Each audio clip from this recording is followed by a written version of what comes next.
Bom, pessoal, olha só. Vamos lá continuar.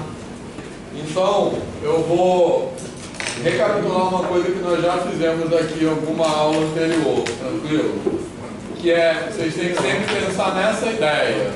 Quando eu quero passar isso que a gente chama, é aquilo que a gente chama de estrutura algébrica do conjunto. O que é estrutura algébrica? É como funcionam as operações, entendeu? Então, quando eu quero passar de um conjunto para outro, eu quero estender as operações, beleza? Tá? O que significa estender? É generalizar contemplando os novos números que foram introduzidos, beleza? Tranquilo? E sem contradizer o que existia antes, beleza? Então, no caso, quando eu passo dos naturais para os inteiros, quais são os novos números que foram introduzidos? Os negativos, beleza? Certo? Então lembra como a gente falou, quando a gente falou da regra dos sinais? Por que a regra dos sinais é assim? A gente fez umas tabuadas, estão lembrados disso? A gente fez assim, tipo 4 vezes 3, 3 vezes 3, 2 vezes 3, 1 vezes 3. Isso aqui é 12, 9, 6, 3. 0 vezes 3, 0. Beleza? Lembra, isso aqui a gente já fez. Então o que a gente observa? Como a gente está multiplicando por 3, cada vez que a gente diminui uma unidade desse fator, a gente diminui 3 unidades no resultado, concorda? Beleza? Porque a gente está multiplicando por 3. Então 4 vezes 3 é 3 mais 3 mais 3 mais 3. 3 vezes 3 é 3 mais 3 mais 3. Então daqui para cá a gente diminui 3 unidades. Beleza? Sempre que eu vou passando assim, eu vou diminuindo 3 unidades. Beleza? Agora, quando eu vou passar para o menos 1 vezes 3, para manter, é aquilo que eu falei. Eu quero estender mantendo o que varia antes. Então eu tenho que continuar fazendo isso aqui, beleza? Então aqui vai ficar quanto? Menos 3. E menos 2 vezes 3 vai ficar quanto? Eu tenho que diminuir 3 unidades aqui, beleza? Desculpa, menos 6. Tranquilo? Certo? Então assim que eu chego à conclusão que o produto de um número negativo por um número positivo é um número negativo. Aí eu faço essa mesma tabuada pegando agora um número negativo, ó. Então da mesma forma que eu fixei o 3 aqui, eu vou fixar o menos 3.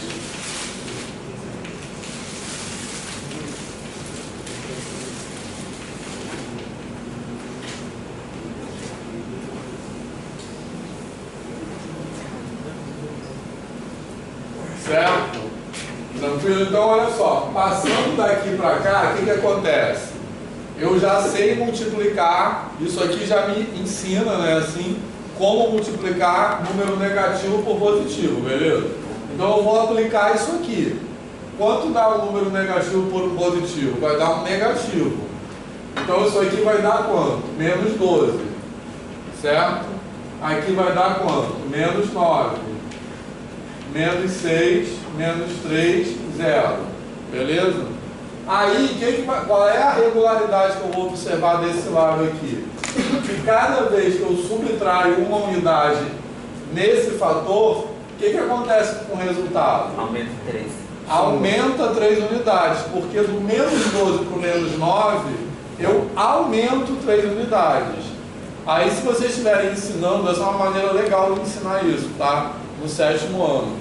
Se vocês estiverem ensinando, nesse momento, é legal desenhar a reta, tá? Vou desenhar aqui de uma forma meio rascunho. Para mostrar o seguinte, do menos 12 para o menos 9, eu aumento 3 unidades.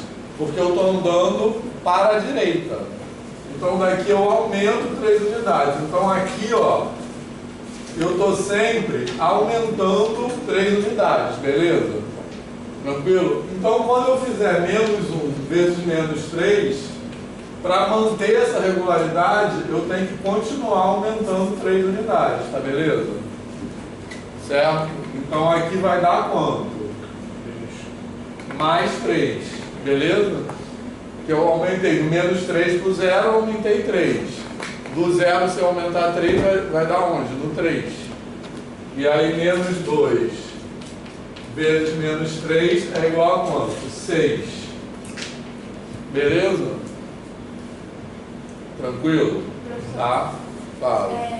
qual foi o nome formal que você usou? É para continuar com o termo algébrico? Generalizar a estrutura algébrica. Tá. A estrutura algébrica, esses são termos que a gente não usa na educação básica, mas eu estou começando a falar aos poucos, que vocês vão começar a ver aqui, tá? A estrutura algébrica de um conjunto, basicamente, é como as operações funcionam dentro daquele conjunto, beleza? Isso que a gente chama de estrutura algébrica. A palavra álgebra tem a ver com as operações, tranquilo? Beleza? E por isso que eu estava falando ali para o Edgar, que por isso que eu não considero os irracionais um conjunto numérico, porque eu vou explicar daqui a pouco que os racionais não têm uma estrutura algébrica interna, tá? Já vou falar por quê. Mas guardem isso para depois. Então, estrutura algébrica é o que mesmo? Como as operações funcionam dentro de um conjunto. Uma maneira assim, simplificada. Tipo assim, como é que a adição funciona? A adição ela é associativa, comutativa, tem elemento neutro, beleza? Tranquilo? Tem simétrico, isso que constitui a estrutura algébrica. Tranquilo? Tá? Então é sobre isso que eu estou falando aqui. Quando eu passo de N para Z, eu quero estender a estrutura algébrica. O que significa estender a estrutura algébrica? Significa eu vou ter que definir nos novos números, quais são os novos números? Aqui, os negativos.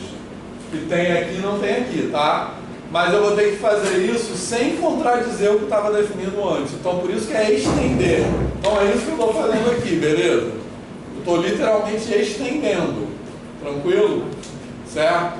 Olha só, os positivos ela funciona de um jeito, quando eu passo os negativos eu quero que ela funcione do mesmo jeito, não de um jeito que seja contraditório. Tranquilo, pessoal? Fez sentido isso? Tá? Isso aqui a gente já tinha feito, vocês lembram disso? Numa aula anterior, estou fazendo só para recapitular. Por quê? Agora a gente está falando de potenciação. Potenciação a gente vai fazer da mesma forma, tá? Pode? Aqui pode? Dá. Tá. Então a potenciação, o que eu vou fazer? Eu já sei fazer a potenciação, isso aqui, ó, é com expoente natural. Agora eu quero fazer um expoente inteiro, tá? Então eu tenho que passar dos naturais. Então o que significa expoente inteiro? Eu tenho que passar dos naturais para os inteiros, significa incluir os negativos. Tá legal? Então eu vou fazer uma coisa parecida com isso aqui. Eu vou observar como a potenciação funciona nos positivos e eu vou estender aquela regularidade para os negativos, tá legal? Então vamos fazer, por exemplo, pegar um exemplo qualquer, tá? Sei lá, 2 elevado a 4, 2 elevado a 3. Então, 2 elevado a 4 dá quanto? 16. 16. Não sei, não, tem que parar e pensar, 16. Porque aqui dá 8, 4 e aqui 2, beleza?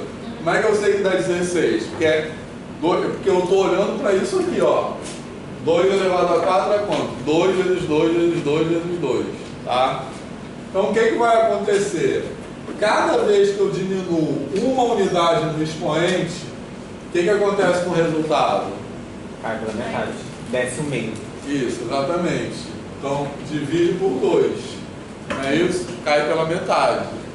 Beleza? Então aqui, ó, aqui eu estou sempre diminuindo uma unidade no expoente. Então aqui eu estou dividindo por 2. Por que eu estou dividindo por 2? Porque aqui eu tenho 2 vezes 2 vezes 2 vezes 2. Aqui eu tenho 2 vezes 2 vezes 2. Beleza? Então um é metade do outro, concorda? Tranquilo? Agora, para preservar essa regularidade, quem é que tem que ser 2 elevado a 0? 1. Quem é que tem que ser 2 elevado a menos 1?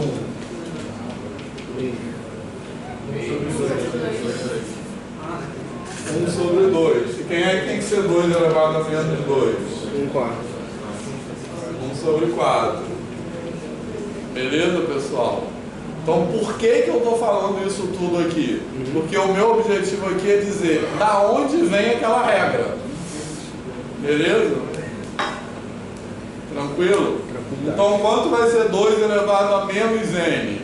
Vai ser 1 sobre 2 elevado a n. Que aí que vai continuar, ó. Certo? 1 oitavo e assim por diante. Que eu vou querer sempre dividir por 2. Beleza? Fez sentido isso? Sim. Professor, aí mesmo se fosse, vamos supor, 3 elevado até a 3. Eu sempre teria que dividir por 2? Não, mas você vai dividir por 3. Entendeu? Certo? Então, olha só. Edgar. Então vamos falar isso. Posso apagar isso aqui tudo? Não, com calma, sem estresse.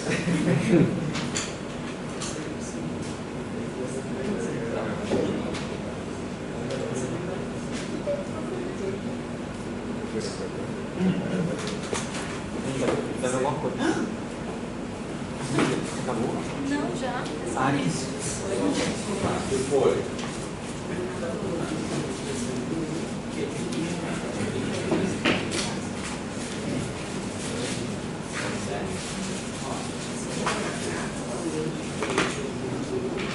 Pronto para desenhar? Tiraram foto?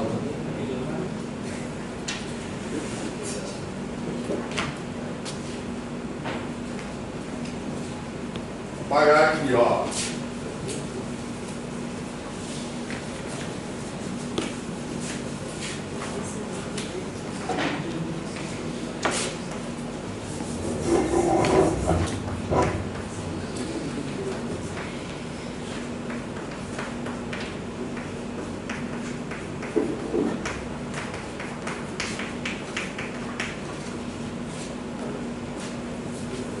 Olha só.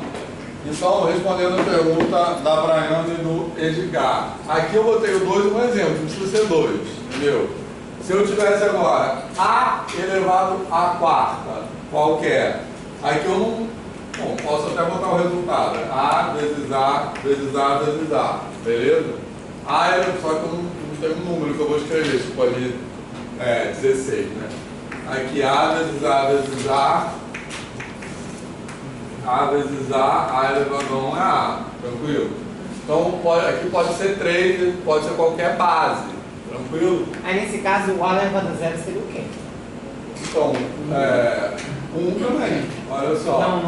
No caso, Não, no sentido não, aqui eu vou dividir por A, entendeu? Aí vai ficar 1 só. Isso, então A elevado a 0, eu vou pegar isso aqui e dividir por A. Aí fica 1. Fica 1, porque A dividido por A não é 1. Então só nesse caso que troca a letra pelo número? Não, quando eu troco a letra pelo número, eu quero dizer que eu posso botar qualquer número.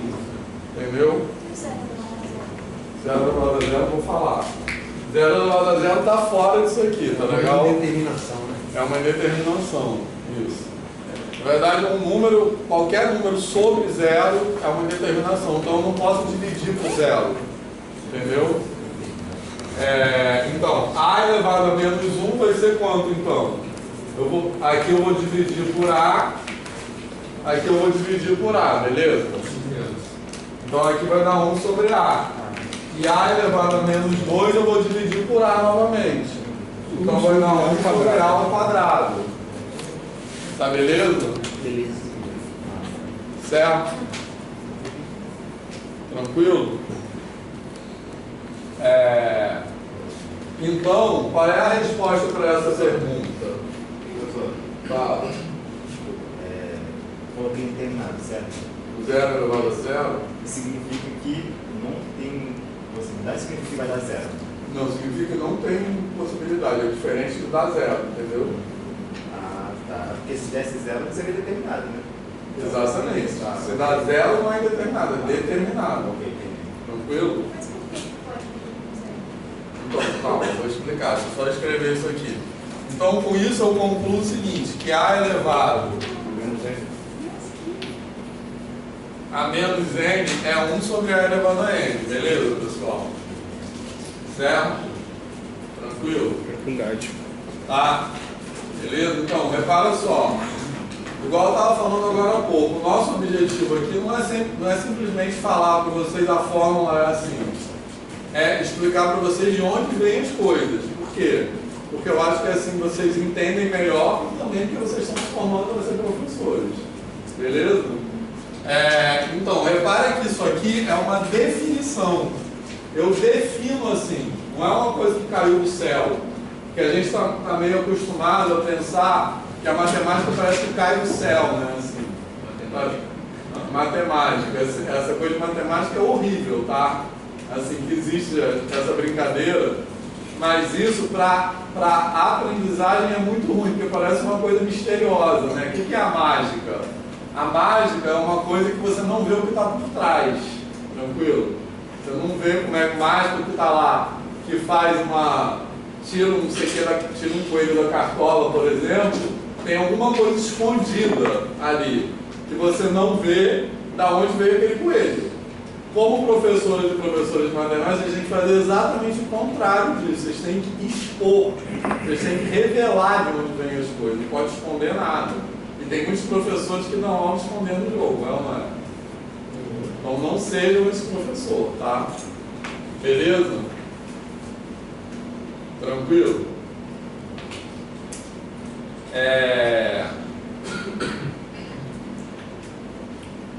Bom, então calma aí, pode apagar ali.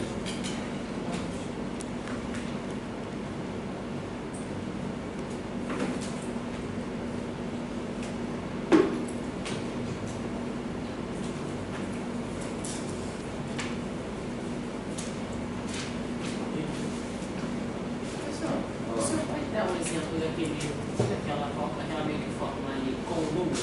Essa aqui, por exemplo, 2 elevado a menos 3 é 1 sobre 2 elevado a 3. É 1/8. Entendeu? Beleza? Foi isso que a gente deduziu aqui, ó.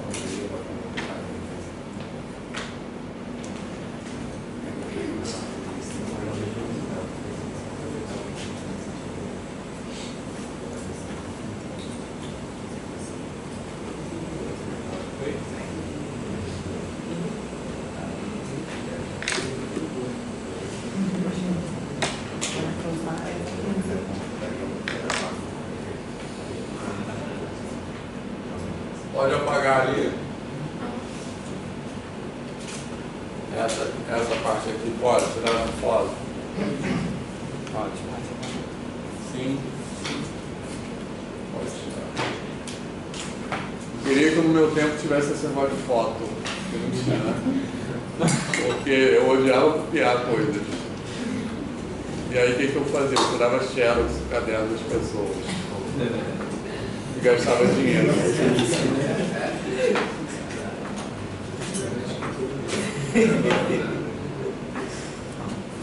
Engraçado esse negócio de copiar, porque tem gente assim, que você precisa copiar para prestar atenção.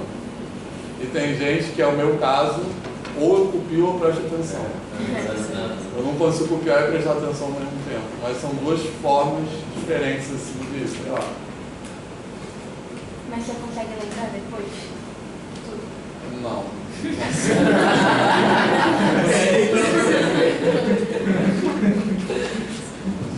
ele Beleza? é sincero. Não, mas eu não consigo. Se eu for escrever, eu não vou ouvir o que a pessoa está falando. Pode apagar? Tem professor que copia inútil, né? Porque ele está copiando o livro, mas É, copiar o livro. exatamente. Na minha escola eu tinha que copiar, tinha que copiar, porque eu dava história 2, 10, 9. Ah, é? É, vamos E ver. você não podia tirar foto. Não podia tirar foto? Você tirou foto, você não pode ganhar mais nunca. Era proibido? Era proibido. Agora é proibido usar celular. Né? Aí copiar, prestar atenção e copiar mesmo, se não copiar não. Nossa, eu gosto de tirar foto da aula, a melhor coisa do mundo. Porque isso é proibido, né? No ensino médio. No ensino médio é proibido usar celular. É porque assim, por exemplo, eu tirava foto e nunca mais via essa foto. Ah, Só ficava pensando na minha galera, nunca mais eu olhava a foto. Eu não gosto de tirar foto da Nunca copiei depois, nunca. Chegar em casa e não copiar, nunca mais. Nunca mais. Porque quando eu copio, eu não copio tudo, eu copio da minha forma, do jeito que eu entendi. Aí quando eu tiro foto, é seu raciocínio. Aí às vezes eu tô num mau dia, eu não consigo entender o seu raciocínio depois. Aí por isso que eu faço do meu jeito, eu só copio o que eu entendo. então, mas isso é importante, assim, porque cada um tem um jeito. Isso é importante vocês pensarem quando vocês forem dar aula, né? Assim, cada pessoa tem um jeito de aprender diferente. Pode apagar aqui agora? Você está gravando a aula, tá, professor? Eu sei. A foto ainda pode gravar a aula. Então, pode tirar foto e ainda gravar, mas na gravação não aparece o quadro direito. Ensino médio é proibido tirar foto e graduação você pode usar até computador em sala. Gravar o quê? Ensino médio não pode usar porta celular, mas em graduação você pode até usar computador em sala. Então, graduação é bem diferente do ensino médio. Muito. Mas eu peguei ensino médio tipo livre também. Agora que mudou, né? Esse ano. Agora eu peguei livre. Então, olha só, por que não pode dividir por zero, né? Por que dividir por zero não faz sentido? Porque, por exemplo, quando eu escrevo assim, 12 dividido por 3 é igual a 4. Como é que eu descubro que isso é 4? Porque 4 vezes 3 é igual a 12. Beleza? Tranquilo? Certo? Então isso é a mesma coisa que escrever que 12 é igual a 4 vezes 3. Beleza? Tranquilo? Tá? Agora, se eu tentar dividir 12 por 0, vou procurar um resultado. Vou chamar esse resultado de A. Certo? Beleza? Como é que eu procuraria esse resultado? Esse resultado multiplicado por 0 teria que dar 12. Tem algum número que multiplicado por 0 dá 12? Não, porque qualquer número multiplicado por 0 é 0. Beleza? Então por isso que não existe divisão por 0. Tranquilo?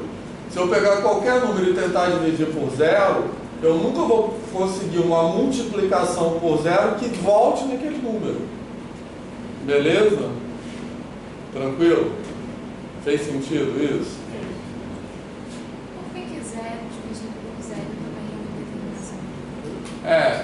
Pelo mesmo motivo, assim, né? 0 dividido por 0 Aqui vai acontecer qualquer coisa. é igual a um A. Então, se eu puder, na verdade é uma determinação até mais grave, eu já vou falar um pouquinho. Então, 0 dividido por 0, eu vou procurar um A. Certo? Então, por que é mais grave do que essa? Aqui não tem nenhum A que satisfaça isso, tá? Exatamente, e aqui tem vários. Beleza? Qual é o A que vai satisfazer isso aqui? Qualquer valor. Beleza? Então, o que acontece? Até complexo? Sim, até complexo. Os complexos, as operações funcionam da mesma maneira. Entendeu? Então, o que acontece aqui? Quando eu defino uma operação, tranquilo, eu tenho que definir com um valor único. Eu não posso ter uma operação que dá 2 resultados. Senão eu nem poderia usar o sinal de igual, porque igual é quando tem uma coisa só. Uma coisa é igual a ela mesma só. Beleza? Tranquilo? Então, quando eu escrevo que 12 dividido por 3 é igual a 4, é porque 4 é o único número que multiplica multiplicado por 3 é igual a 12. Beleza? Tranquilo, pessoal? Tá? Agora, aqui não tem nenhum A. Qualquer A que eu vou substituir aqui nunca vai dar 12. Certo? E aqui, qualquer A que eu substituir sempre vai dar 0. Tranquilo? Então, aqui não existe um A. E aqui, esse valor já não seria único. Pode ser qualquer coisa. Fez sentido isso, pessoal? Certo? Tranquilo?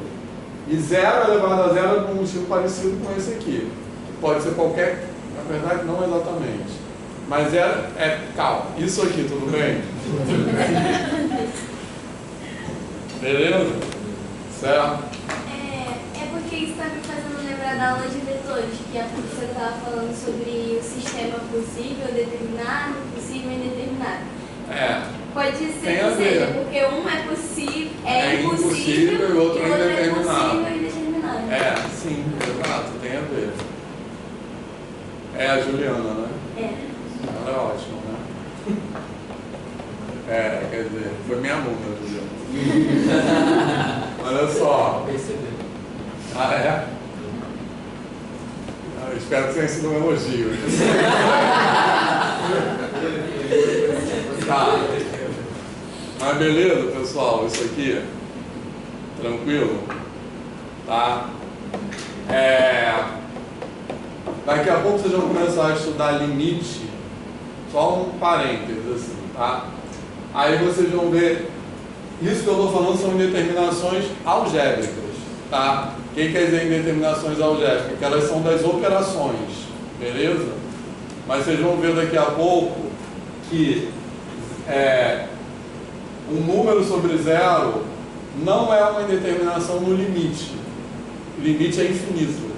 Quando você divide um número por 0, na verdade, algebricamente não existe. Beleza? Não existe um resultado. Por que algebricamente não existe? Porque não existe um resultado numérico. Tranquilo? Mas existe um resultado do ponto de vista do limite, que é infinito. Tranquilo? A gente vai falar isso aqui ainda, nessa disciplina. Por quê? Porque infinito não é um número, tá? Tranquilo? A gente vai começar a trabalhar com infinito. Tranquilo? Beleza? Então, um número dividido por 0 é uma indeterminação algébrica, porque isso aqui não tem um valor numérico que você atribui, mas não é aquilo que a gente chama de uma indeterminação analítica, que é quando é do ponto de vista do limite. Porque do ponto de vista do limite, isso aqui é infinito. Tranquilo? Agora, 0 sobre 0 é uma indeterminação algébrica e analítica. Isso aqui não existe nem como limite. Tranquilo? E o 0 elevado a 0 também. É a mesma coisa. Hã? 0 tem que se achar, né? Ele lacra. Esse negócio assim, é meio com cenas do próximo capítulo, entendeu? Professor, posso pedir um senhor? Claro. Também. O senhor vai contar em probabilidade em algum momento? Nessa disciplina, não. Por quê? Porque uma coisa, tipo assim, eu sei fazer probabilidade, mas eu não entendo por que ela acontece. Entendi. Tipo assim, eu sei fazer. Se o senhor botar uma foto pra mim, ou então agora, se o senhor botasse agora, eu não saberia, eu preciso lembrar. Mas eu aprendi e entendi. Mas eu ainda não entendo por que acontece. Então, não está na programação, tá? Mas assim, eu posso tentar. Tá ótimo. Você dá aula de cálculo? Sim. Poderia dar para o turno. A pergunta é o que ele não dá aula, gente. Dou aula de álgebra. Então, cálculo 1, eu adoro dar aula de cálculo 1. Essa disciplina aqui é a primeira vez que eu estou dando. Aí você já deu álgebra, não foi uma vez? Há muitos anos atrás, ninguém que era nascido. Então vai falar daquilo que o infinito é maior que o outro. Sim, o infinito é maior do que o outro. Mas tem até relação com tudo ali. Tem relação Aí com faz aquilo muito ali. sentido.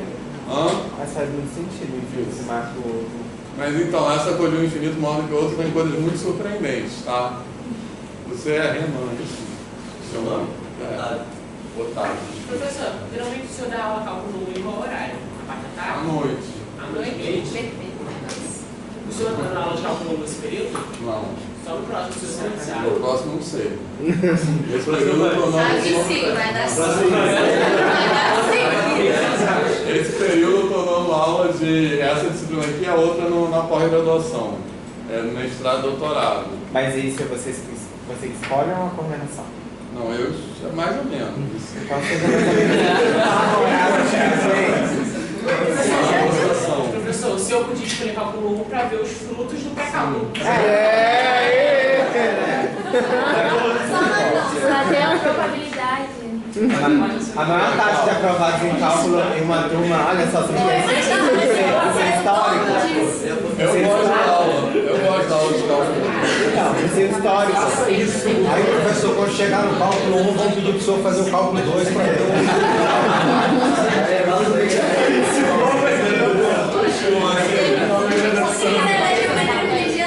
Eu adoro cálculo. Essa disciplina que eu estou dando na pós-graduação é da área de cálculo também, que se chama análise, que é a disciplina que vem depois do cálculo. Se quiser ir na escola, ver se a gente está dando aula de direito também. Mas vamos lá, vamos continuar aqui, só para terminar essa coisa de potenciação. Beleza? Tranquilo? Então, olha só. Vamos lá. Então, agora, a gente já sabe, definir como fazer potenciação. Espera aí que eu vou escrever aqui. Com expoente natural, e agora já sei também com expoente inteiro, que é essa regra aqui. Beleza? A elevado a menos n é 1 sobre a elevado a n. Beleza, pessoal? Essa regra aqui, que agora eu já sei com números negativos também. Tranquilo? Agora, qual é o próximo passo? Passar para os racionais. Certo? Então, eu vou fazer a mesma pergunta. Como definir potenciação com expoente racional? Beleza, pessoal? E aí eu tenho que usar a mesma ideia. Eu quero fazer o quê? Estender a operação. Tá? Beleza? Então eu quero que as propriedades que valiam antes continuem valendo na medida do possível. Beleza, pessoal? Certo? Então olha só. Se eu for tentar definir, por exemplo, olhando para essas propriedades aqui, se eu for tentar definir 3 elevado a meio, tranquilo? Certo? Como é que isso é definido? Vocês lembram? 3 elevado a meio, quanto é? Raiz quadrada de 3. Raiz quadrada de 3, tá?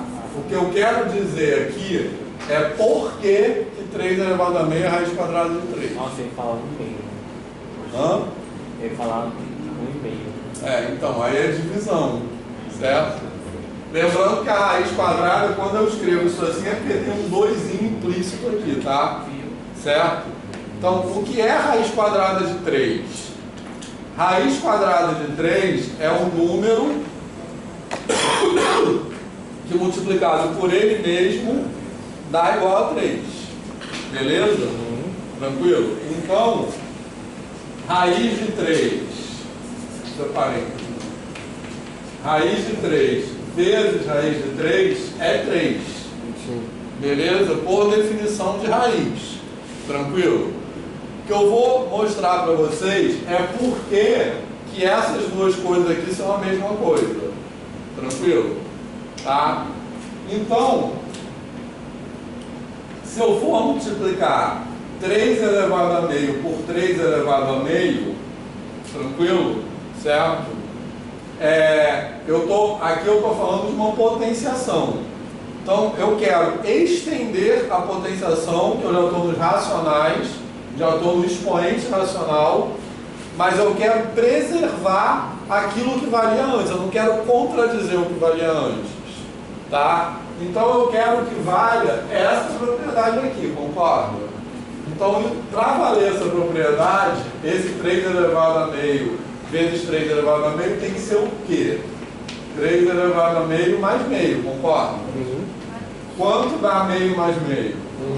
1.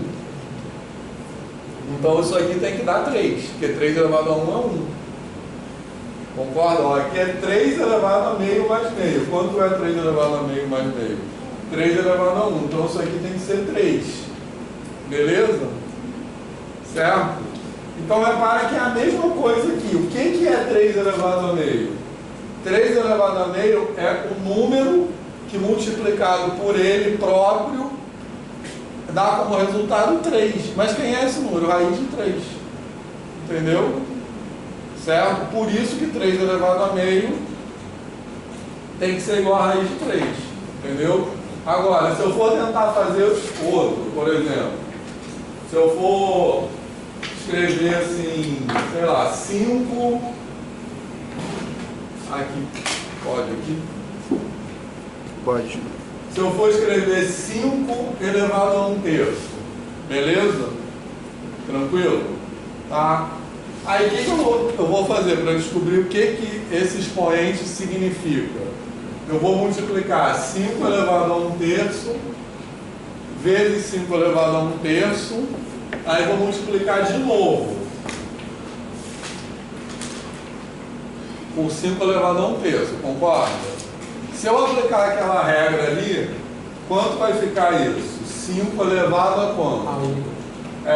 Por quê? Porque quando eu tenho uma multiplicação, o que eu faço? Eu somo os expoentes. Tranquilo? Tá? Então aqui vai ficar, tipo assim, ó. Se fosse 5 elevado a 2 vezes 5 elevado a 4, ficaria 5 elevado a quanto? 6. Isso, 6. O que vocês fizeram aqui? Somaram. Agora, a mesma coisa tem que valer quando esse expoente for uma fração. Por causa daquele motivo que eu estou falando. Você quer estender o resultado. Beleza? Tranquilo? Certo? Então, 5 elevado a 1/3 vezes 5 elevado a 1/3 vezes 5 elevado a 1/3 tem que dar 5 elevado a quanto? A soma dessas coisas aqui, concorda? Que é o quê? 1/3 mais 1/3 mais 1/3. É um nome? Não, 1/3 mais 1/3 mais 1/3 é quanto? 1. Isso. Então isso aqui tem que dar 5. Beleza? Certo que 1/3 mais 1/3 mais 1/3 é o quê? 3/3. Mas assim, não sei se eu vou perguntar se vai fazer sentido. Mas se não fosse 3 vezes, se fosse 2 vezes só. Aí ia dar 5 elevado a 2/3. Aí não ia me ajudar em nada. Por que eu multipliquei 3 vezes? Para poder dar 1 aqui. Entendeu? Beleza?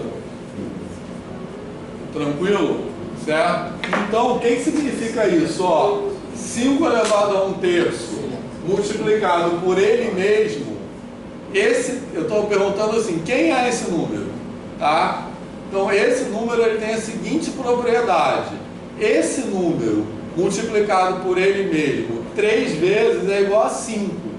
Significa que esse número tem que ser o quê? Qual é o número que multiplicado por ele mesmo 3 vezes é igual a 5? A escúbica de 5. Então, por isso que 5 elevado a 1/3 tem que ser a escúbica de 5. Beleza? Fez sentido ou não? Quem quer perguntar alguma coisa?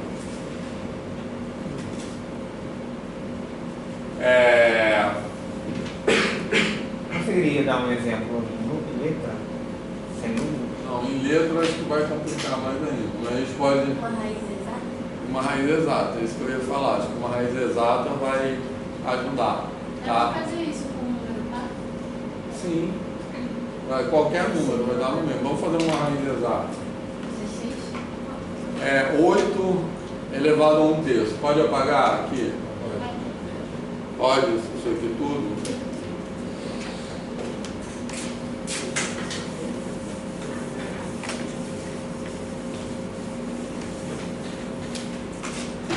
Então, vamos fazer 16 elevado a meio. Certo? Beleza? Tranquilo?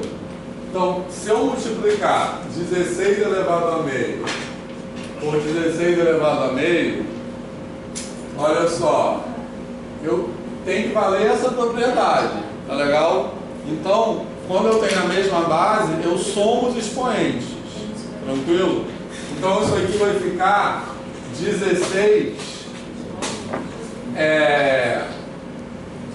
elevado a quanto? A 1, porque 1 é 1 meio mais 1 meio, concorda? Então, 16 elevado a 1 meio mais 1 meio, que é 1. 16 elevado a 1 é quanto? 16, beleza? Então, olha para cá. Quem é esse número aqui? Esse número é o número que multiplicado por ele mesmo dá 16. Que número é esse? Qual é o número que multiplica? 4. Então, 16 elevado a meio tem que ser 4. Entendeu? Certo? Tá? Vocês podem... se quiser chamar 16 elevado a meio de uma outra letra, beleza? Certo? Faz de conta. Chama 16 elevado a meio de A. Então o que está escrito aqui? Está escrito, ó, que A vezes A é igual a 16, concorda? Quem é o número que multiplicado por ele mesmo dá 16? 4. Então esse A tem que ser 4. Entendeu? Então eu estou dizendo que o 16 elevado a meio é 4. Beleza? Agora quem é 4? Raiz de 16. E aí, melhorou assim com a raiz exata? Claro. Tipo, eu entendo que é isso, mas ainda não peguei o porquê. Tá, então vamos lá, vou fazer o outro aqui. Pode apagar aqui.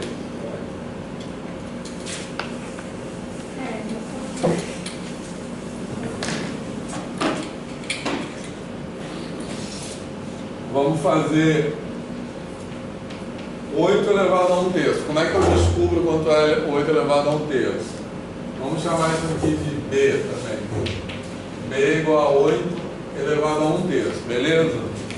Tranquilo? Então eu vou fazer B vezes B, tá? Certo? Ou posso fazer também, usando a outra propriedade, eu posso calcular B ao cubo. Tranquilo? Aí quem é B ao cubo? É 8 elevado a 1 terço ao cubo. Tá de boa? Certo? Agora, olhando para aquela segunda propriedade aqui, tranquilo? Quando eu tenho um expoente e outro, o que eu faço com esses expoentes? Multiplica. Por que multiplica? Porque eu não quero mudar aquelas propriedades, eu quero que elas continuem valendo. Então, quanto é 1 terço vezes 3? 3 terços. Isso, que é 1. Então, isso aqui vai dar quanto? 8. Beleza? Certo? 1 terço vezes 3, 1. Certo? Beleza? Se fosse 8 elevado a 2 elevado a 3, quanto daria isso? 8 elevado a 6. Então, aqui é a mesma coisa. 8 elevado a 1 terço vezes 3. Quanto é 1 terço vezes 3? 1. Então aqui tem que dar 8. Certo? Fala, Bia. Mas se fosse, por exemplo, um número fatorado, que você não sabe qual raiz ele dá, você vai ter que fatorar para descobrir que número que ele é. Não, eu não preciso descobrir que o número é aquela raiz. Eu só quero dizer aqui que 8 elevado a meio, ou 8 não, que qualquer número elevado a meio é a raiz daquele número. Não importa se eu conheço ou não a raiz daquele número, entendeu? Certo? Aqui eu estou dando um exemplo com uma raiz que dá um resultado inteiro, mas se não desse, daria no mesmo. Entendeu? Certo? Mas fala, qual é a dúvida aqui? Luísa, quer perguntar? Fala, Ana. Acho que se você poderia ser o contrário, Como assim? vindo da raiz para a potência, talvez. Tá, pode ser também. Vamos lá. Mas só para terminar isso aqui, olha só. Esse B ao cubo é 8. Se B ao cubo é 8, quem é B? Raiz cúbica de 8. Entendeu? Beleza? Tranquilo? Agora, vamos lá.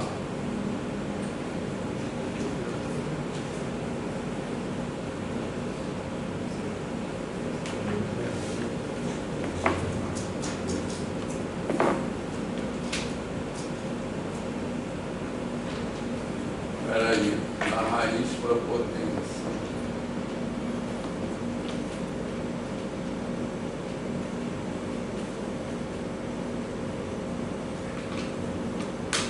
Pode apagar? Então, quem acha que quem entendeu isso aí? Levanta o braço. Tá.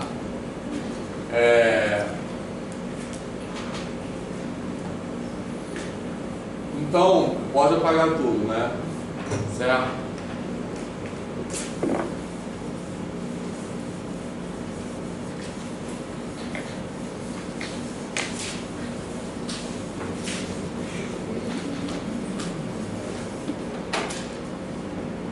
Olha só.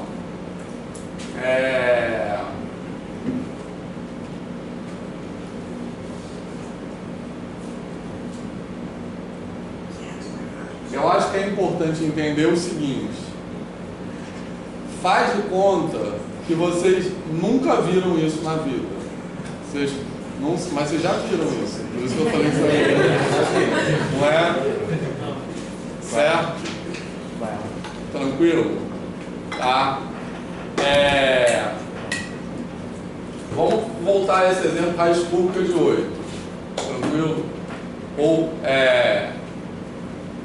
Então, quem é raiz cúbica de 8? 2. Concorda?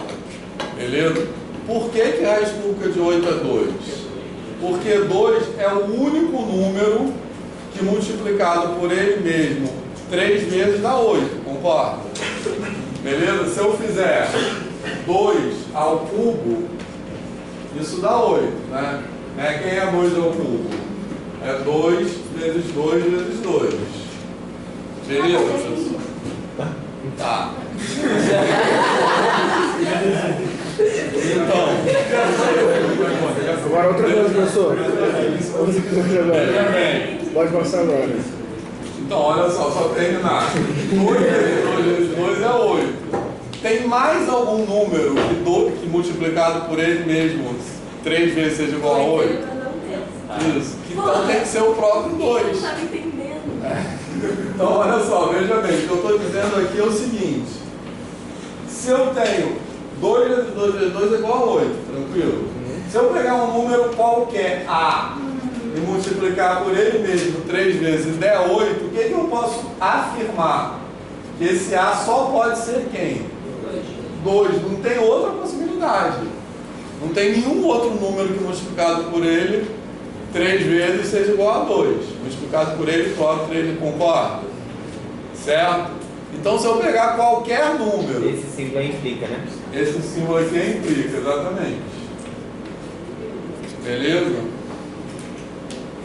Se eu pegar qualquer número e multiplicar por ele próprio 3 vezes, e esse número der 8, aquele número que eu multipliquei só pode ser quem? 2. Entendeu? Entendeu total? Sim.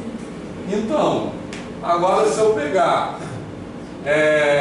8 elevado a 1/3 e multiplicar por ele 3 vezes, o que eu vou encontrar? Agora eu vou encontrar usando aquela propriedade lá, tá? Certo? Isso aqui vai ficar quanto? 8 elevado a 1/3 mais 1/3 mais 1/3. Que dá quem? 1. Beleza? Então isso aqui vai dar 8. Certo? Mas o que eu acabei de falar? sempre que eu tiver um número e eu fizer essa conta e o resultado der 8, esse número aqui só pode ser 2. E por que ele é 2? Porque ele é raiz cúbica de 8, entendeu? Se fosse um número, sei lá, um número primo muito distante, ia ser porque batido? Então, calma, vamos lá. Aqui tá, beleza? Mais alguém quer perguntar sobre isso aqui? Tá de boa? Tá? Agora, se em vez de ser raiz cúbica de 8, fosse raiz cúbica de 7, é exatamente o mesmo raciocínio, tranquilo? Só que eu não tenho outro símbolo para raiz cúbica de 7. Beleza? Tá? Pode apagar aqui. Olha, só para comparar aquele ali com aquele ali, tá? Então, se eu tiver a mesma coisa que eu escrevi aqui, ó. Se eu tiver A elevado ao cubo igual a 8, então A só pode ser 2, concorda? Beleza? Tranquilo? Tá? Agora, se eu tiver A elevado ao cubo igual a 7, então esse A só pode ser quanto? Raiz cúbica de 7. Raiz cúbica de 7.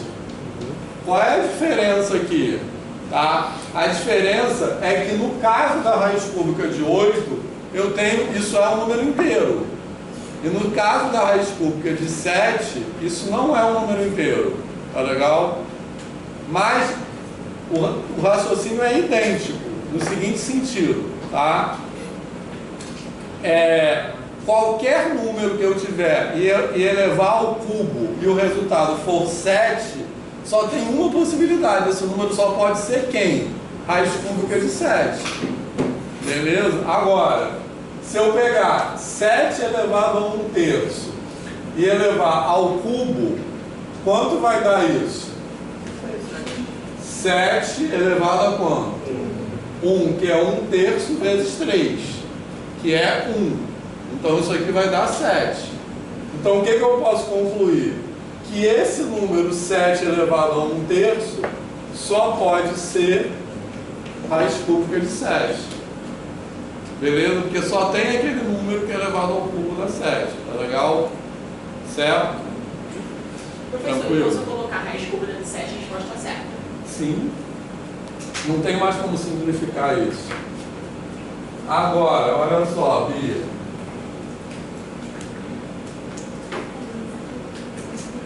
A diferença aqui é que raiz cúbica de 8 é um número inteiro, raiz cúbica de 7 não. Tá? Eu posso mostrar porque que raiz de 2 não é um número inteiro também. Não pode ser um número racional, na verdade. Vou mostrar isso. Pode, Washington, mostrar que raiz de 2 não é racional? Acho que sim. Dá uma... Se você passa uma reta. Pra ver o que vai acontecer. Então olha só, mas calma lá, vamos terminar, só falar um pouco mais disso aqui, ó. Dá pra ver que isso aqui é a mesma coisa, é o mesmo raciocínio que esse. A única diferença é que a raiz cúbica de 8 é 2, a raiz cúbica de 7 não tem como representar de outra forma. Mas é um número como outro qualquer, tá? Certo? Só que esse é um número irracional, esse é um número inteiro. Beleza? Tá? Agora, raiz cúbica de 7 não é um número inteiro, mas eu posso, se quiser, achar a representação decimal de raiz cúbica de 7. Lembra como é que a gente faz isso? Tentativa e erro, né?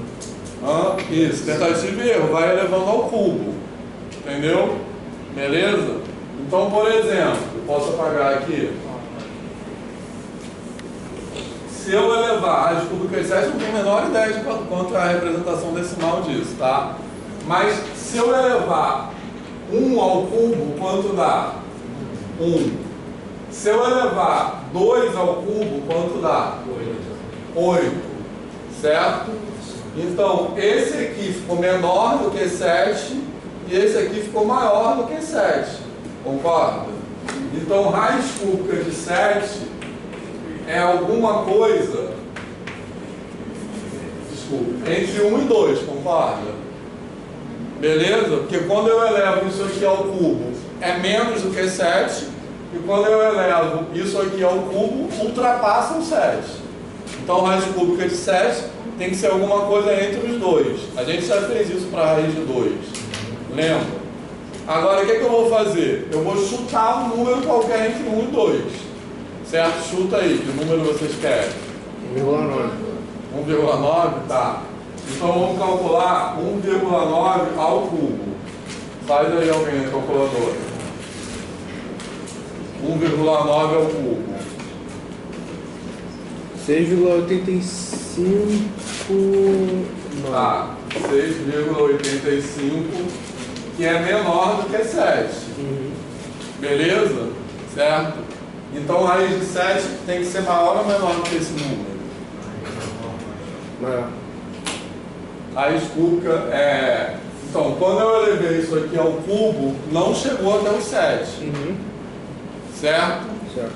Tranquilo? Tá? Então, a raiz cúbica de 7 vai ser o quê? Isso. Beleza?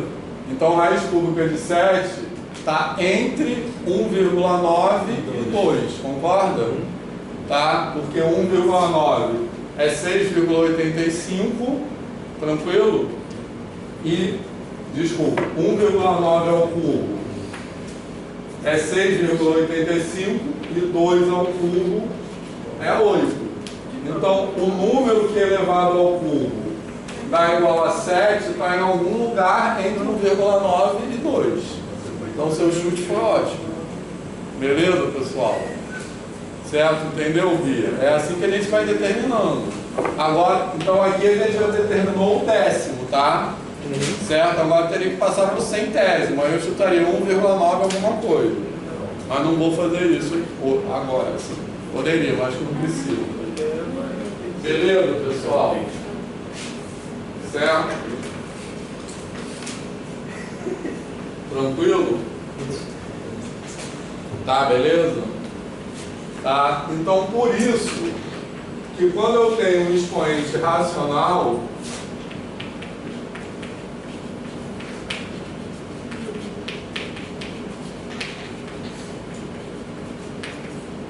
então eu tenho A elevado a M sobre N, isso aqui é raiz enésima de A elevado a N, beleza? Tranquilo? Por causa disso. Posso apagar isso aqui? Pode? Tá.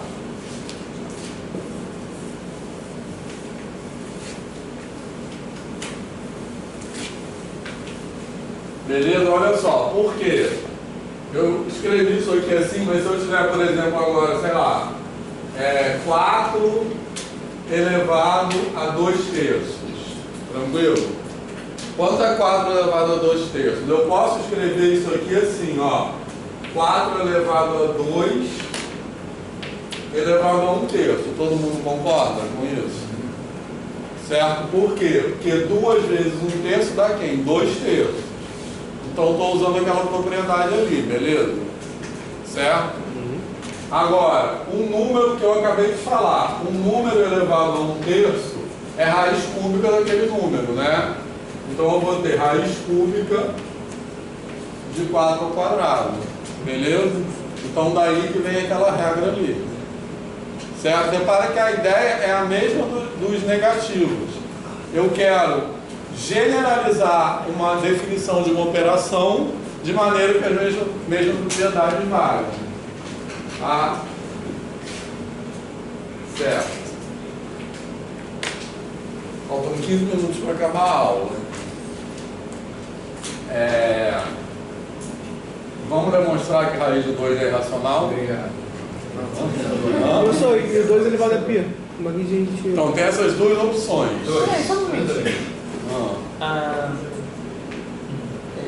Esse resultado de raiz cúbica de 4 elevado ao quadrado daria raiz cúbica de 8, que seria 2. Isso. No caso ali, então, 4 elevado a 2 tercetos. É. Que a raiz de 4 é... Não. 4 elevado ao quadrado é 8, é. Não, dá 16, né? Não. Dá 16, não 8. A desculpa é 16, tá. não era 8. Por isso que eu falei, você já estava errado no começo. Isso. Mas você pode simplificar isso aí, tá? Você pode fazer assim se quiser, ó. Raiz cúbica é 4 não é 2 ao quadrado. Então dentro vai ficar 2 ao quadrado ao quadrado. 2 ao quadrado é quem? 2 à quarta, concorda? Beleza?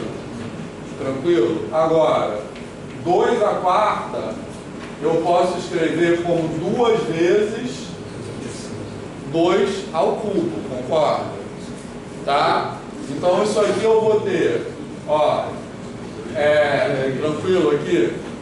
Então isso aqui vai ter raiz de 2 vezes raiz de 2 ao cubo. Raiz de 2 ao cubo é 2. Então isso aqui que é raiz ao cubo, raiz cúbica também. Então isso aqui vai dar 2 raiz cúbica de 2, entendeu? Beleza? Tá. Entendeu? Tá. Então agora é o seguinte, a gente tem pouco tempo para acabar a aula, tem duas opções. Ou a gente fala de 2 elevado a π, ou mostra que raiz de 2 é irracional. O que vocês preferem? Raiz de 2 é irracional. Tá, então 2 elevado a... Podemos fazer votação popular? Quem quer 2 elevado a π? Levanta o braço. 2 elevado a π. Não. Tá, e quem quer raiz de 2 é irracional? Perdeu. Ganhou 2 elevado a π. Tá. A gente vai continuar falando. Pode ser 2 elevado a raiz de 2. Pode ser 2 elevado a π. Olha só. A gente vai continuar falando disso amanhã, tá? Amanhã a gente vai demonstrar que a raiz de 2 é irracional e vai continuar falando 2 elevado a π também, tranquilo? Vai falar dos números reais e vai falar que existem infinitos maiores do que os outros. Mas olha só, vamos lá, 2 elevado a π, certo? Se vocês fossem chutar 2 elevado a π, vocês chutariam que esse número é próximo de quem? 8. 8. 2 elevado. Próximo de 8. É próximo de 8, certo? Beleza? Por quê que é próximo de 8? Porque π é próximo de 3. Tranquilo? Tá? Se vocês fossem botar esse número entre 2 inteiros, vocês botariam entre quem? π está entre quem? 3 e 4. Então 2 elevado a π tem que estar entre 2 ao cubo, que é 8, 2 a 4. e 2 a 4, que é 16. Agora, vocês diriam que ele está mais perto de 8 ou mais perto de 16? Do 8, né? Do 8, porque o π é muito mais perto do 3 do que do 4. Correto. Beleza? Tranquilo? Tá? Agora, se vocês quisessem uma aproximação melhor para isso, a gente pode... eu aproximei π por 2 ao cubo. Concorda? Se você quisesse uma aproximação melhor, essa aqui, vou até escrever assim. Se você quisesse uma aproximação melhor do que isso, você poderia aproximar π por 2 elevado a 3,1, concorda? Concordo. 2 elevado a 3,1 eu sei calcular, que eu acabei de ensinar. 2 elevado a 3,1 é 2 elevado a 31 décimos. Porque 3,1 é 31 décimos. Quem é 2 elevado a 31 décimos? É a raiz décima de 2 elevado a 31. Se vocês calcularem isso aqui, obviamente, na calculadora, isso vai dar uma aproximação para 2 elevado a π melhor do que 8. vai dar um número mais próximo. 2 fez sentido isso? Certo? Então, como é que eu calculo 2 elevado a π? É assim mesmo, certo? 2 elevado ao número, uma potência de expoente irracional, só pode ser calculado por aproximação, entendeu? Da mesma maneira que a gente fez agora. Como é que a gente calculou raiz cúbica de 7? A gente não foi calculando por aproximações, ele fez uma aproximação só, tá? Mas poderia ir continuando, não poderia? Aqui é a mesma coisa. 2 elevado a π só pode ser calculado por aproximação, tranquilo? Então, é uma potência, olha só que legal, uma potência de expoente irracional é um limite, certo? Que daqui a pouco vocês vão começar, a gente vai começar a falar de limite um pouco aqui também. Limite é uma palavra mais formal matemática, mas limite quer dizer basicamente aproximação, entendeu? Beleza? Se eu pegar, por exemplo, se eu escrever assim, ó, 1 sobre x e colocar um valor de x muito grande, isso aqui fica perto de quê, vocês acham? Zero, concorda? Se eu pegar 1 sobre 1000, quanto é 1 sobre 1000? 0,001. Se eu pegar 1 sobre 10.000, beleza? Isso aqui é um limite, tranquilo? E isso aqui, 2 elevado a π, também é definido por meio de um limite, beleza? Tranquilo? Então eu vou calculando, 2 elevado a 3,14, vai se aproximar mais. E aí, fez sentido isso? Fez. Ficaram decepcionados com 2 elevado a π? É uma coisa meio assim... Esperava uma mágica. Eu acho que dá tempo de ver a raiz. Também acho. Acho que não. Tem certeza? Temos. 8 minutinhos. Tá. Pode conversar. Beleza, vou fazer então. Vamos lá, pode apagar tudo? Qualquer coisa eu faço de novo amanhã, tá? Vamos lá.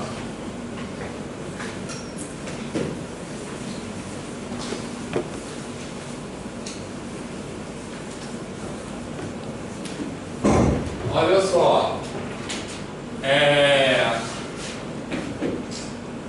Veja bem, a demonstração, vamos lá, rápido. A demonstração, não, eu estou de boa, assim. A demonstração que raiz de 2 é um irracional é uma forma de demonstrar que vocês vão ver muito daqui para frente, que é o que a gente chama de uma demonstração por absurdo, tá? Beleza? O que é isso? Eu vou escrever assim, ó. Eu quero mostrar que raiz de 2 é irracional, tá? Beleza? Tranquilos? Aí, eu vou escrever assim, ó. Suponhamos que raiz de 2 seja racional, beleza? Tranquilo? Isso que é uma demonstração por absurdo. Eu vou mostrar para vocês que isso aqui não pode acontecer de jeito nenhum, tá legal? Se isso aqui não pode, se ele não pode ser um racional, então qual é a conclusão? Que ele tem que ser um irracional, necessariamente. Tá de boa isso, pessoal? Certo? Tranquilo? Tá? Então, eu vou mostrar o seguinte: se a gente supuser que raiz de 2 é um racional, isso vai levar a uma situação absurda. Por isso que a demonstração por absurdo vai levar a uma coisa contraditória, uma coisa que não pode acontecer. Tranquilo? Então, se isso leva a uma coisa que não pode acontecer, porque isso não pode ser verdade. Se isso não pode ser verdade, só pode ser isso. Concorda? Se ele não pode ser racional, ele só pode ser irracional. Fez sentido isso? Tranquilo? Então eu vou supor que ele é racional. Se ele é racional, ele tem que ser escrito como uma fração, que foi o que a gente falou agora há pouco, beleza? Certo? Tranquilo? Eu vou considerar que essa fração seja irredutível, porque eu posso considerar isso, porque se ela não for irredutível, eu posso simplificar até que ela seja, tá legal? Então eu vou considerar que essa fração está escrita na sua forma irredutível. Tá de boa? O que significa essa forma irredutível? Quer dizer que o numerador e o denominador não podem ter divisores comuns. Eles têm que ser primos entre si. Tá de boa isso? Porque se eu tiver, por exemplo, uma fração 4/6, eu posso reduzir, eu posso simplificar. Quanto dá isso aqui? 2/3. Agora não posso mais simplificar, porque não tem nenhum divisor comum entre 2 e 3, beleza? Então eu vou supor que ela seja irredutível. Beleza? Tranquilo? Aí eu vou fazer o seguinte: se esse número aqui é raiz de 2, significa que esse número ao quadrado tem que ser 2, concorda? Então eu vou ter P2 sobre Q2 é igual a 2. Beleza, pessoal? Tranquilo? Tá? Aí, o que vai acontecer? Vou usar esse símbolozinho aqui de implica, tá? Isso vai implicar que P2 é 2Q2. Tá de boa? Essa parte não? Não, aqui eu só multipliquei. Multipliquei por Q2 dos dois lados. Se P2 sobre Q2 é 2, pega essa igualdade, multiplica por Q2 dos dois lados, eu vou ter que P2 é igual a 2Q2, tá legal? Beleza? Alguma dúvida aqui? Certo? Agora, olha só. O que significa isso? Que a gente já falou. Se P2 é 2Q2, certo? Isso significa que P2 é par. Tá de boa? Certo? Porque o que é um número par? O número par é um número que é múltiplo de 2. Tá beleza? Então ele é 2 vezes alguém. Alguma dúvida aqui? Nenhuma. Tá? Agora, aqui que está o pulo do gato, digamos assim. Se P2 é par, isso significa o seguinte: que o próprio P também tem que ser par. Concorda? Por quê? Certo? Porque olha só, quando eu elevo um número ao quadrado e esse número é par, ao quadrado ele continua sendo par, concorda? Tipo assim, 4 ao quadrado é 16. Se eu elevo um número ímpar ao quadrado, ele continua ímpar. Beleza? Tipo, 3 ao quadrado é 9. Tranquilo? Então, se eu olho para o quadrado e esse quadrado é par, é porque o próprio número também tem que ser par. Se ele fosse ímpar, é porque o próprio número também tem que ser ímpar. Beleza? Tranquilo? Até aqui? Bom, então se 2 é par, se 2 é par não, se P é par, isso significa que P também tem que ser 2 vezes alguém, concorda? Aí eu vou chamar de um K, que eu não sei quanto é. Mas se P é par, é porque P é múltiplo de 2. Então P tem que ser 2 vezes alguma coisa. Beleza? Um número natural, né? Tranquilo? Se é tipo 3. 3 não é 2 vezes nenhum número natural, por isso que ele é ímpar. Beleza? Alguma dúvida até aqui? Tranquilo. Então olha só. Aí eu tenho isso aqui, não é isso? Aí agora eu vou pegar isso aqui e vou elevar ao quadrado dos dois lados. Vou continuar aqui. Está quase acabando.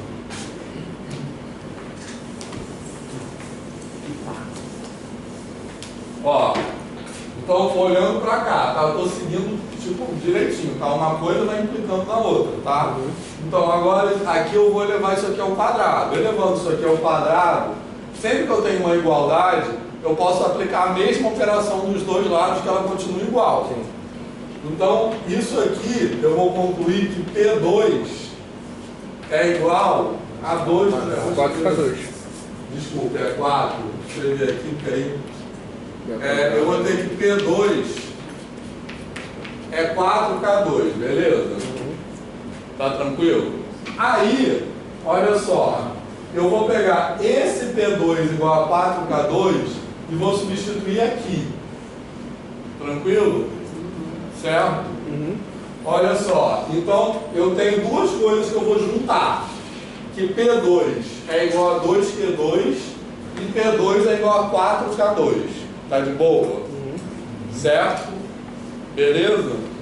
Então, olha só, P2 é igual a 2Q2 e P2 é igual a 4K2. Tá legal? Juntando essas duas coisas, o que eu vou ter? Eu vou ter que 2Q2 é igual a 4K2, tá de boa? Certo? Porque isso aqui é igual a P2, isso aqui também é igual a P2, então isso tem que ser igual a isso, tudo bem? Tá, então vamos lá. Se 2Q2 é 4Q2, então Q2 tem que ser igual a quem? 2K2, certo? Beleza? Tranquilo? Tá? Aqui eu dividi por 2 dos dois lados. Ó, 2Q2 vai igual a 4K2. Divide isso aqui por 2, vai dar quem? Q2. Divide isso aqui por 2, vai dar quem? 2K2. Tá de boa? Certo, Hélio? Não? Não sei, mas você fugiu aí. Daqui pra cá? Não, dali pra cá. Daqui pra cá? É. Ó, porque você substitui P2 por isso. Não, sim, aí no caso são iguais, né? São iguais. Sim, mas ele... Eu não entendi isso 2Q2, né? Porque então, ó, P2 é igual a 2Q2 também, né? Ah, tá, agora sim. Entendeu? Os dois são iguais ao P2. Então eles são iguais entre si. Beleza? Tá quase acabando. Mais alguma dúvida até aqui? Beleza? Tá de boa isso? Certo? Agora, olha só. Se Q2 é igual a 2K2, o que eu posso concluir? Eu posso concluir que Q2 é o quê? Par. Tranquilo? Se Q2 é par, então Q é o quê? Par também. Esse é um absurdo. Porque olha só, eu tenho que Q é par e eu tenho que P é par. Mas a fração não é irredutível. Então isso não pode acontecer. Isso significa o seguinte, que se eu escrever raiz de 2 na forma de uma fração, se a gente nunca pararia de cancelar, nunca pararia de... Então não pode existir uma fração assim, entendeu? Beleza? Eu chego a uma contradição. Eu chego a uma coisa que não pode acontecer. Tranquilo? Certo? Eu botei que a fração é irredutível. Eu cheguei à conclusão que tanto o numerador quanto o denominador são múltiplos de 2. Isso que eu chamo de uma demonstração por absurdo. Fez sentido? Total. Curtiram? Muito. Bem melhor do que eu vi. Então, beleza.